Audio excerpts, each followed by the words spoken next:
Dear கோடீஸ்வரர்களே, உங்கள் எல்லாரையுமே மீண்டும் அப்மேஃப் மார்ட் பிரைவேட் லிமிடெட் சார்பாக வார்ம் வெல்கம் பண்ணிக்கிறேன்.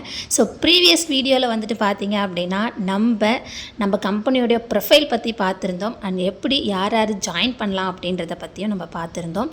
ஸோ இன்றைக்கி 3 முக்கியமான பாயிண்ட்ஸை பார்க்கலாம். அது என்ன அப்படின்னு பார்த்தீங்கன்னா, என்ன இண்டஸ்ட்ரியை நம்ம தேர்ந்தெடுத்திருக்கோம், என்ன ப்ராடக்ட் இதில் இருக்குது, அண்ட் இது மூலயமா என்ன லாபம் எனக்கு கிடைக்க போகுது. ஸோ இதுதான் நம்மளோட இண்டஸ்ட்ரி நெட்வொர்க் மார்க்கெட்டிங் தாங்க.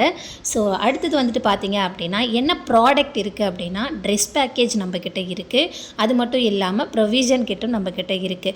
இது வந்துட்டு பார்த்தீங்க அப்படின்னா நம்மளுடைய ஓன் ப்ராடக்டானா கிடையாது, ஆல்ரெடி பிராண்டடாக நம்ம யூஸ் பண்ணிகிட்டு இருக்கக்கூடிய பொருட்கள் தான். ஸோ இதில் வரக்கூடிய லாபம் என்ன அப்படின்னு பார்த்தீங்கன்னா, இன்றைக்கி 2வது வருமானம் முக்கியம் இல்லையா. ஸோ நம்ம பலவிதமான இன்கம் எடுக்க போகிறோம். Referral income, passive income, generation income and repurchasing income. இந்த இன்கம் எல்லாம் எப்படி நம்ம எடுக்கலாம், எப்படி இந்த கம்பெனியில் ஜாயின் பண்ணணுன்றதை அடுத்த வீடியோவில் சொல்கிறேன். Thank you so much.